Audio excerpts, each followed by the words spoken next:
This is He Knows Everything, bringing you that heat.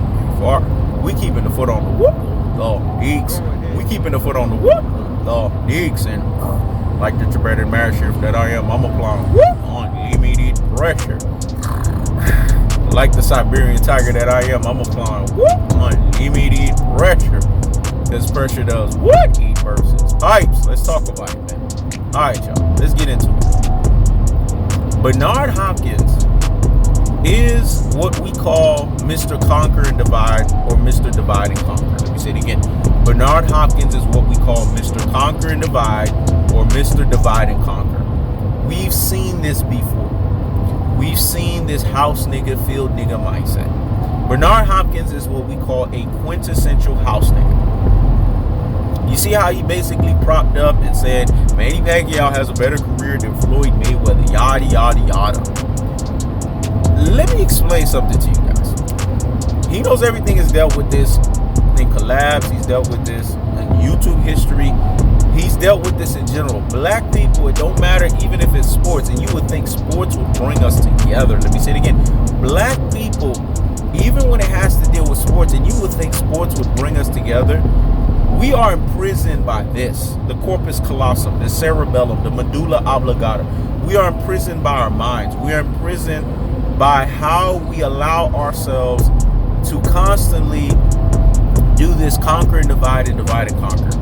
When things don't go our way, instead of us having a unified front, which is the most powerful thing. If you notice, in the beginning of time, Africans were the ones that ruled the world. Egypt, the Bible tells us that. Pharaoh, remember? Pharaoh, let my people go. It tells you that black people ruled. But you know why the ruling of us as black folks have changed, how the tides have turned, and how things have basically turned around for us, is because we gave up the ability for us to have a unified front. We allowed our minds to be on this indoctrination of conquer and divide and conquer.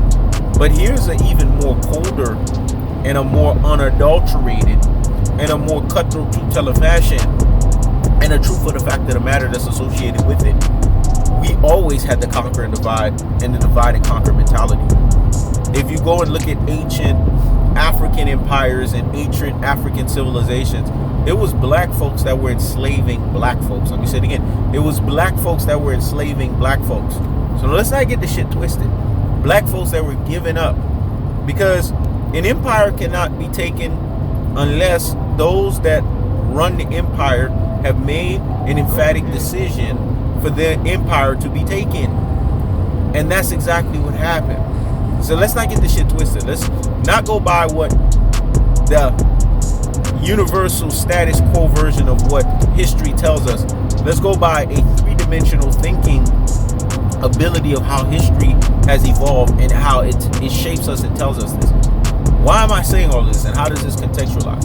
But when we look at Bernard Hopkins, we see this. He's a quintessential house nigga. If we graduated and we basically fast forwarded so many levels past, that's what it ultimately became. House nigga, field nigga. When we look at Floyd Mayweather, we look at Errol Spence, these are field niggas, man. Field niggas, they always are ready to revolt. They're always strong. They're always working. Because eventually field niggas become independent niggas.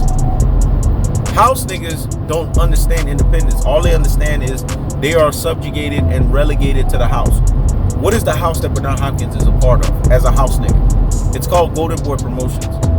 It's called Toe the Line. It's called Oscar de la Hoya Fishnets Affairs. That's what it's called. He has to toe the fucking line. Otherwise, he'll be bucked the fuck out by Oscar de la Hoya.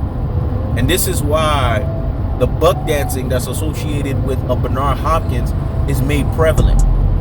Because anyone that has what's called the true boxing eye test knows that Manny Pacquiao does not hold a candle to Floyd Mayweather. That Manny Pacquiao got dispatched by Floyd Mayweather.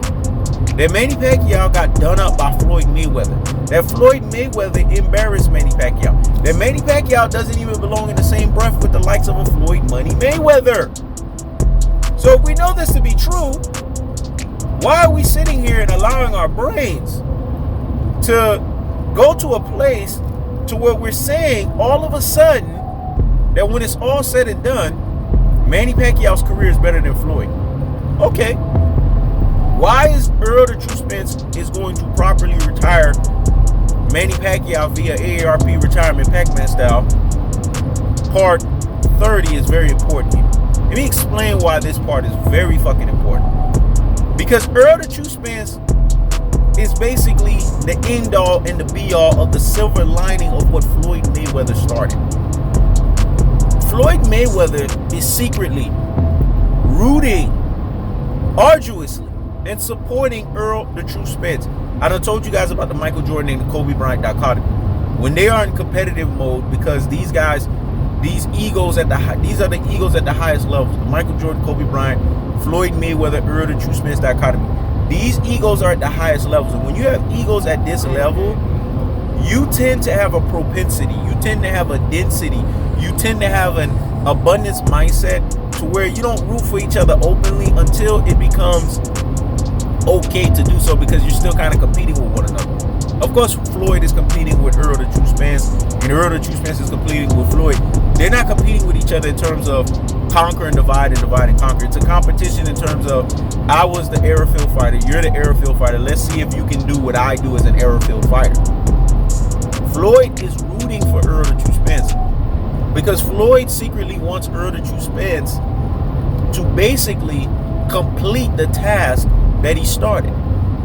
See, Floyd Mayweather was the start of the end for Manny Pacquiao.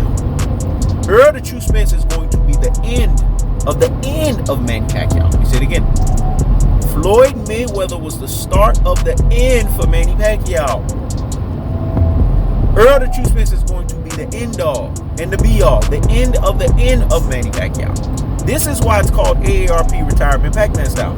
This is why Manny Pacquiao has prepared himself for the slaughter to get an AARP check. You're going to see Bernard Hopkins buck dance, and you're going to see him flip-flop right back. We've seen this before. We've seen this with Sugar Ray Leonard, another house nigga, sitting there and telling you, well, Mikey Garcia is going to win because he's Mikey Garcia. And then at the end of the fight, I see why they call him Errol Spence, man. Because Errol Spence, he's the truth. I see why they call him Errol Spence, because he's the truth. Lennox Lewis, another house nigga, on that bullshit. Man, I don't know, man. Errol the True Spence, I don't know what type of fighter he's going to be. And then when he saw him fight after the Sean Porter fight, I see why they call him the truth. We've seen this story before. James Toney.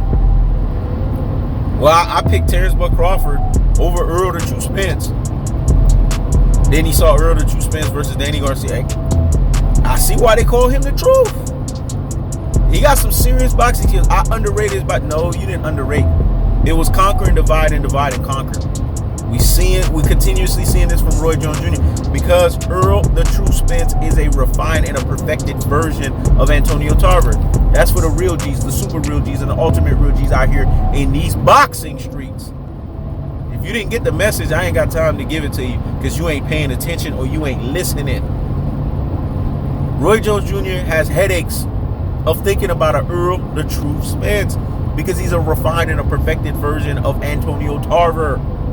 That's why I can't stand him. That's why he always got something negative to say about him.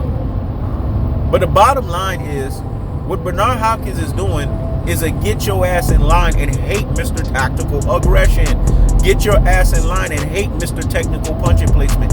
Get your ass in line and hate Mr. Body Snatching Work, the Levy on style, the punishment style. Because this is going over a lot of people's heads. But nothing goes over the three-dimensional thinker's head. And I'm going to break it down to you guys in simple science so you see what Bernard Hopkins is doing. Because what he's doing is what we call high-level finstradalization of a freaking beta male. And I'm going to explain the high level he's doing.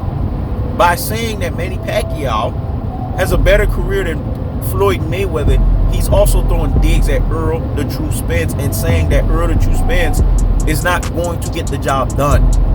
But he's not emphatically saying it because Bernard Hopkins is what we call a finstraddling betas. Finstraddling betas high level of beta shit going on with them. They are like high octane betas, aka alpha wannabes. They give you the similitude as if they are an alpha male, but they lack the fullness thereof. But you got to catch their slickness. See, Bernard knows he can't come out openly like these other Rudy Poo and Plum Plum brains, classic Doten troglodytes, ultra fanboys with the ultra fanboy rhetorics, and say blatantly that Errol the True Spence is going to lose. He's a 50-50 type of house nigga. So he knows if he just keeps his mouth shut and he does a stop the presses and pump the brakes on the nonsense, and he goes sits down somewhere and what? Higgity fucking hush. Then in case Errol the True Spence win, he could sit back and say, well, I told you the fight could go either way. You see how these motherfuckers roll? See, I'm giving you guys the game plan. I'm giving you the blueprint on what Bernard Hopkins is doing here. He's doing a twofold slick skullduggery here. But he knows everything is the master skullduggery guy. So he knows skullduggery even at the beta level. And this is what Bernard Hopkins is doing. He's basically trying to kill two birds with one stone. Throw a dig at Floyd, because he always likes to throw digs at Floyd because he's basically insecure and miserable as you know what about the fact that Floyd was just a better history in boxing annals of a fighter than he was. But he's also throwing the ultimate dig at Mr. Tactical Aggression, Mr. Technical Puncher Placement, and Mr. Body Snatching Work, the Levy Gonsalves, the punishment style. So Errol the True Spence, being the end-all and be-all of finishing Manny Pacquiao, is what Floyd wants. Floyd won't tell you this publicly. But Floyd, I'm going to tell you right now, Floyd going to be at that fight. And Floyd is going to be jumping for fucking joy when Errol the True Spence properly retires Manny Pacquiao via AARP retirement Pac-Man style. Let me explain why. Because Floyd is going to be right there to tell you guys.